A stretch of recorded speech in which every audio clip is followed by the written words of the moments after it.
Good evening में class 12th की प्यारे बच्चों। आज हम लोग चलेंगे जो हम लोग का फ्लेमिंगो में प्रोज का 7वां चैप्टर है द इंटरव्यू। आज हम लोग इस चैप्टर के सभी important short answer type question को देखेंगे। मिस इस चैप्टर के जितने भी important short answer type question हैं जो आपकी बोर्ड परीक्षा के दृष्टि से महत्वपूर्ण हैं, आज की इस क्लास में उन सभी क्वेश्चंस को कवर करेंगे।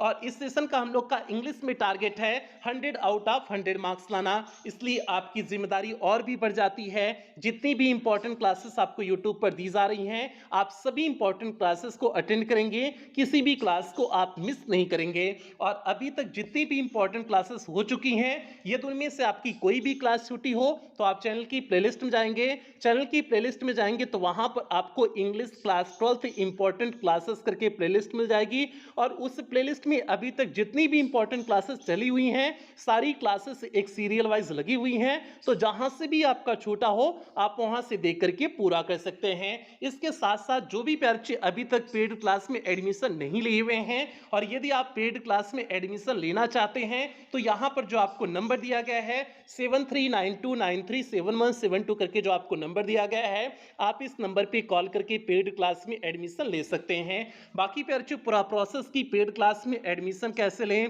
फीस स्ट्रक्चर क्या है, क्या क्या चीजें यहां पर आपको देखने को मिलेंगी, इसके बारे में विस्तार से क्लास के अंत में आपको बता दिया जाएगा। अब जल्दी से हम लोग आज की इस क्लास से कनेक्ट होते हैं। तो क्लास पे चलने से पहले जो भी प्यारे बच्चे चैनल पे पहली बार आए हैं, चैनल को सब्सक्राइब कर लें, वीडियो को लाइक कर दें और क्लास 12th के सभी प्यारे बच्चों में वीडियो को शेयर कर दें। तो भैया यहां पर देखिए ऊपर आपका लिखा गया है इंपॉर्टेंट शॉर्ट क्वेश्चंस, मींस इस चैप्टर के जितने भी important short answer type question हैं, सभी प्रश्न यहां पर आपको एक एक करके देखने को मिलेंगे। तो भैया आपके सामने पहला important short answer type question है कि what is an interview, means interview क्या होता है। तो भैया इंटरव्यू क्या होता है, इससे आप लोग बचपन से जान रहे होते हैं कि इंटरव्यू क्या होता है। तो इंटरव्यू साक्षात्कार, इसका हिंदी साक्षात्कार होता है। ये दो या दो से अधिक लोगों के बीच कन्वर्सेशन होता है। इसमें एक इंटरव्यूअर होता है जो इंटरव्यू को ले रहा होता है, और एक इंटरव्यूवी होता है जो इंटरव्यू दे रहा होता है।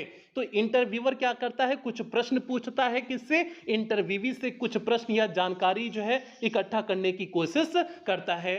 तो यही आपका इंटरव्यू हो जाएगा। अब इसी चीज को देखिए हमने यहां पर इंग्लिश में लिखे हुए हैं कि an interview is a conversation, means interview वार्तालाप होता है between two or more people, means दो या दो से अधिक लोगों के बीच का, मींस इंटरव्यू दो या दो से अधिक लोगों के बीच का वार्तालाप होता है, कन्वर्सेशन होता है। वेयर क्वेश्चंस आर आस्क्ड, जहां पर प्रश्न पूछे जाते हैं bye the interviewer, means interviewer के द्वारा, जहां पर इंटरव्यूअर के द्वारा प्रश्न पूछे जाते हैं। अब इंटरव्यूअर कौन होता है, जो इंटरव्यू ले रहा है उसी को इंटरव्यूअर बोलते हैं। तो जहां इंटरव्यूअर के द्वारा कुछ प्रश्न पूछे जाते हैं टू ऑब्टेन इंफॉर्मेशन, मींस जानकारी इकट्ठा करने के लिए, जानकारी प्राप्त करने के लिए, फ्रॉम द इंटरव्यूवी, मींस जो इंटरव्यू दे रहा है, इंटरव्यूवी मींस हो जाएगा जो इंटरव्यू दे रहा है। जहां पर जो है कुछ जानकारी जो है या सूचना प्राप्त करने के लिए इंटरव्यूवी से कुछ प्रश्न पूछे जाते हैं। और प्रश्न कौन पूछता है, इंटरव्यूअर पूछता है, मींस जो इंटरव्यू ले रहा है।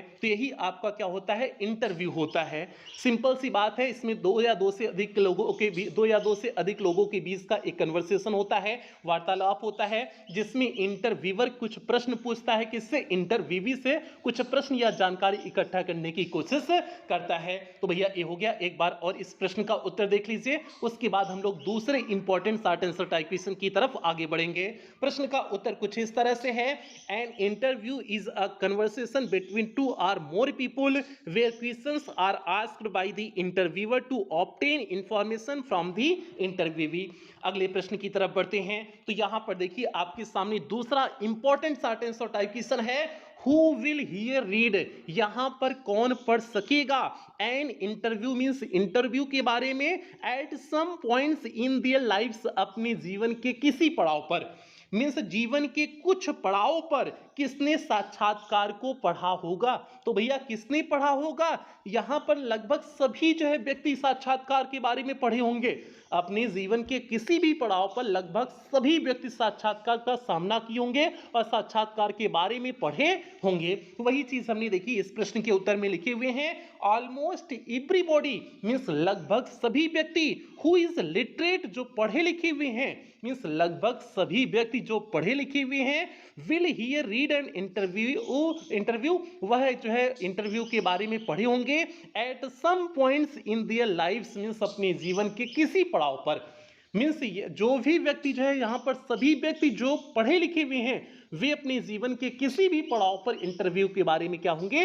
पढ़े होंगे। तो भैया ये हो गया आपके दूसरे प्रश्न का सीधे सटीक उत्तर हो गया। एक बार और उत्तर देख लीजिए, उसके बाद तीसरे प्रश्न की तरफ आगे बढ़ेंगे। प्रश्न का उत्तर कुछ इस तरह से है, almost everybody who is literate will hear read an interview at some points in their lives हो जाएगा। अगले प्रश्न की तरफ आगे बढ़ते हैं, देखते हैं अगला प्रश्न क्या है। तो यहां पर देखिए आपके सामने तीसरा प्रश्न है, what is the belief means क्या विश्वास है? बिलीफ मींस होता है विश्वास, in the primitive culture, primitive means होता है प्राचीन, कल्चर मींस होता है संस्कृति या सभ्यता, प्राचीन संस्कृति या सभ्यता का क्या विश्वास है? As per the text means इस टेक्स्ट के अनुसार, इस चैप्टर के अनुसार, मींस इस अध्याय के आधार पर प्राचीन संस्कृति में क्या विश्वास किया जाता है? मींस प्राचीन संस्कृति में, प्रिमिटिव कल्चर में क्या चीज विश्वास किया जाता था, इस चैप्टर के आधार पर आपको बताने हैं।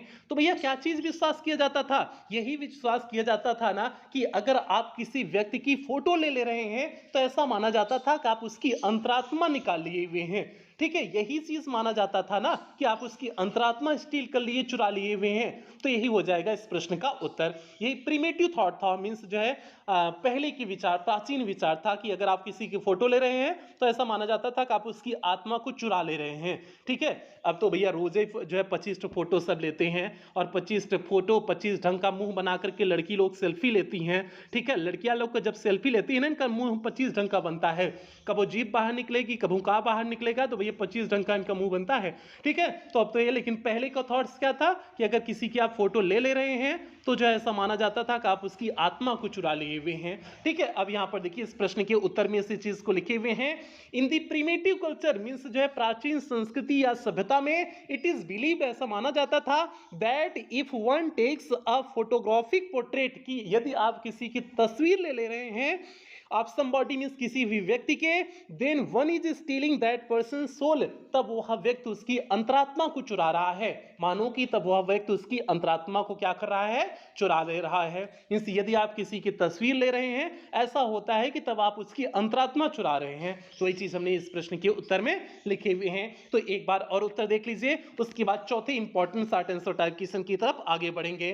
प्रश्न का उत्तर कुछ इस तरह से है, in the primitive cultures it is believed that if one takes a photographic portrait of somebody then one is stealing that person's soul।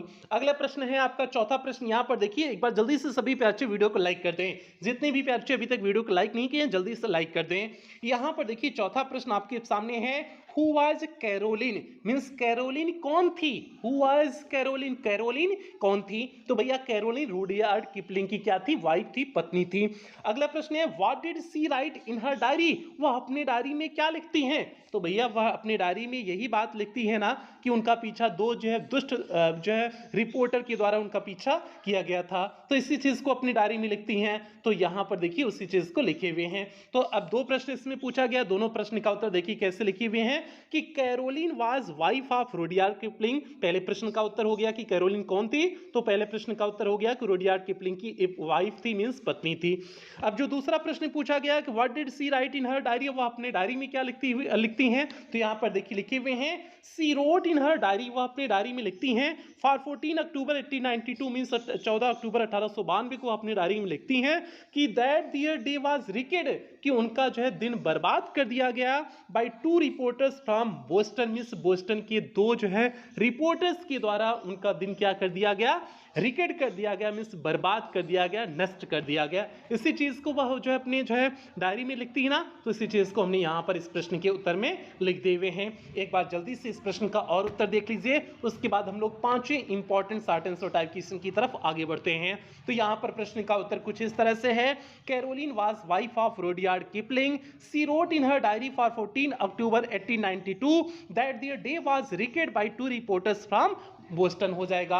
अगला प्रश्न यहां पर देखिए आपके सामने 5वां प्रश्न है, what is the position of an interviewer. Position means होता है स्थिति, मींस एक साक्षात्कारकर्ता की क्या स्थिति होती है, मींस जो है व्यूअर जो इंटरव्यू लेता है उसकी स्थिति क्या होती है। तो भैया उसकी स्थिति जो है होती है एक अभूतपूर्व शक्ति और प्रभाव वाली जो है उसकी स्थिति होती है।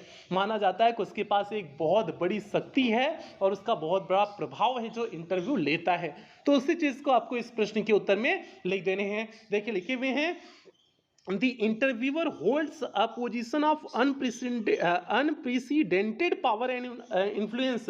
मीन्स जो है इंटरव्यूअर होल्ड मीन्स रखता है, पोजीशन मीन्स स्थिति, एक ऐसी स्थिति रखता है ऑफ अनप्रेसिडेंटेड पावर मीन्स अभूतपूर्व, अनप्रेसिडेंटेड मीन्स होता है अभूतपूर्व, अभूतपूर्व शक्ति, पावर मीन्स शक्ति एंड इन्फ्लुएंस मीन्स प्रभाव, अभूतपूर्व शक्ति और प्रभाव जो है क्या रखता है, इंटरव्यूअर रखता है। मीन्स इंटरव्यूअर जो है अभूतपूर्व शक्ति और प्रभाव की स्थिति रखता है। तो भैया ये हो जाएगा आपके 5वें प्रश्न का सीधे सटीक उत्तर। एक बार और उत्तर देखिए, उसके बाद हम लोग 6ठे प्रश्न की तरफ आगे बढ़ेंगे।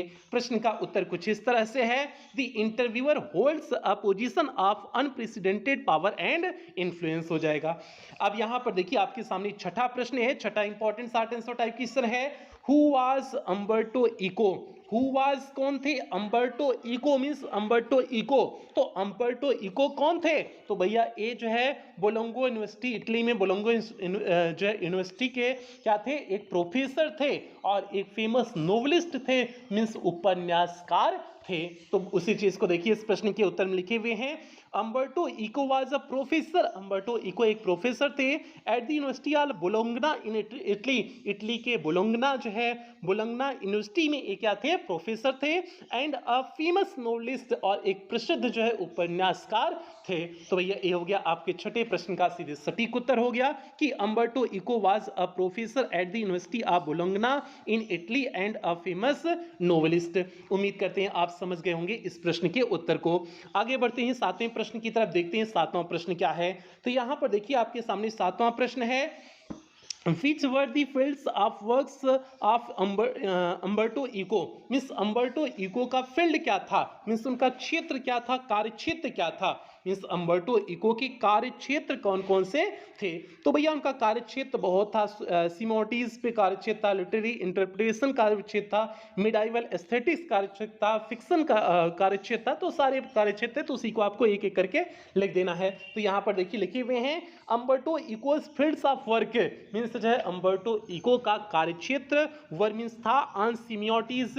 सिमियोटीज मीन्स होता है लाक्षणिक पर था उनका कार्य क्षेत्र। लिटरेरी इंटरप्रिटेशन, लिटरेरी मीन्स होता है साहित्यिक, इंटरप्रिटेशन मीन्स होता है व्याख्या, साहित्यिक व्याख्या उनका कार्य क्षेत्र था। अगला है मिडाइवल एस्थेटिक्स। मिडाइवल मीन्स होता है मध्यकालीन, एस्थेटिक्स मीन्स होता है सौंदर्य शास्त्र, मध्यकालीन सौंदर्य शास्त्र उनका जो है कार्य क्षेत्र था। एंड फिक्शन, फिक्शन मीन्स होता है उपन्यास और उनका उपन्यास का क्षेत्र था। तो भैया ये हो गया आपके इस 7वें प्रश्न का सीधे सटीक उत्तर। एक बार और उत्तर देखिए, उसके बाद हम लोग 8वें प्रश्न की तरफ आगे बढ़ेंगे। प्रश्न का उत्तर कुछ इस तरह से, Umberto Eco's field of works were on semiotics, literary interpretation, medieval aesthetics and fiction. अगले प्रश्न की तरफ बढ़ते हैं, आप लोग जल्दी से वीडियो को लाइक कर दें। अगला प्रश्न यहां पर देखिए आपके सामने है, who was Roland Barthes. Means Roland Barthes कौन थे, वाई वाज ही फ्रस्ट्रेटेड, वह दुखी क्यों थे, चिढ़े हुए क्यों थे, निराश क्यों थे। फ्रस्ट्रेटेड मीन्स होता है दुखी होना, चिढ़ा होना, निराश होना। वे दुखी, चिढ़े या निराश क्यों थे? तो भैया रोलैंड बार्थेस कौन थे? रोलैंड बार्थेस इसेइस्ट थे, मीन्स जो है निबंधकार थे, और दुखी इसलिए कि थे क्योंकि वह इसेइस्ट थे, नोवेलिस्ट नहीं थे, मीन्स जो है ये निबंधकार थे और उपन्यासकार नहीं थे, इसीलिए जो है ये दुखी थे, मीन्स फ्रस्ट्रेटेड थे। ठीक है, तो ये आपका इस प्रश्न का उत्तर हो जाएगा। देखिए इस चीज को इस प्रश्न के उत्तर में लिखे हुए हैं कि Rowland Barthes was an इसेइस्ट।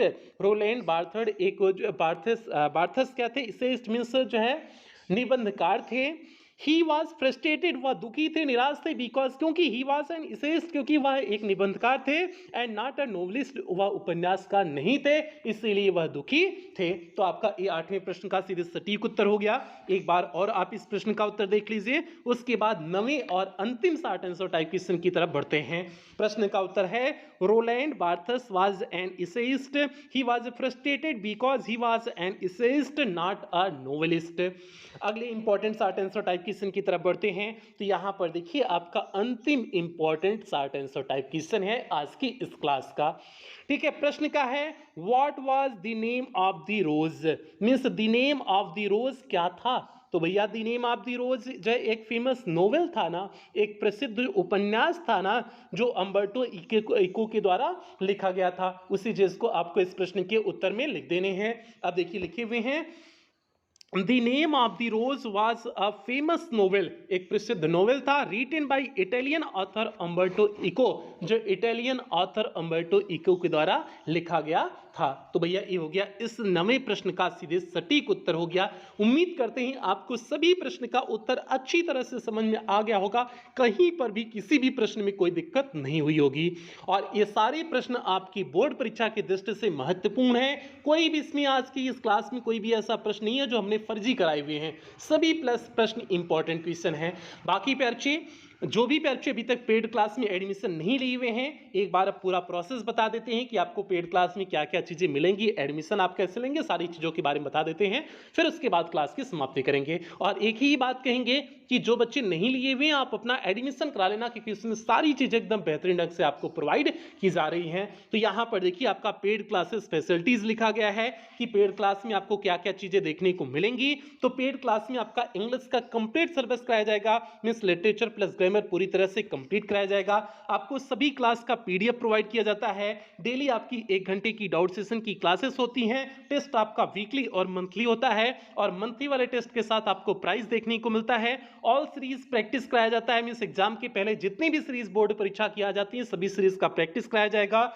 Model paper revision series, फटाफट रिवीजन सीरीज प्लस अंतिम प्रहार श्रृंखला, ये सारी चीजें आपको पेड क्लास में देखने को मिलेंगी। और इस पेड क्लास का टारगेट है आपको इंग्लिश में 100 आउट ऑफ 100 मार्क्स के लिए पूरी तरह से तैयार करना। और फीस प्यारची केवल 499 रुपए है, और ये फीस पूरे सेशन की है जब तक आपकी फाइनल बोर्ड परीक्षा नहीं हो जाती है। और आप पेमेंट कैसे करेंगे? आप गूगल पे, फोन पे, पेटीएम, भीम ऐप, इनमें से किसी भी माध्यम का प्रयोग करके आप पेमेंट कर सकते हैं। और अगर इसमें से आप किसी भी माध्यम का प्रयोग करके पेमेंट कर रहे हैं तो यहां पर जो आपको नंबर दिया गया है 7392937172 करके जो आपको नंबर दिया गया है, इसी नंबर पर आपको पेमेंट करने हैं। अगर आप इनमें से किसी भी माध्यम का प्रयोग करके पेमेंट कर रहे हैं, या फिर आपको यहां पर एक बैंक डिटेल दिया गया है, आप इस बैंक डिटेल का भी प्रयोग करके पेमेंट कर सकते हैं। या फिर आपको यहां पर कुछ क्यूआर कोड दिए गए हैं, आप इन क्यूआर कोड को स्कैन करके भी पेमेंट कर सकते हैं। और पेमेंट करने के बाद आपको पेमेंट का स्क्रीनशॉट लेना है। उस स्क्रीनशॉट को आपको इसी नंबर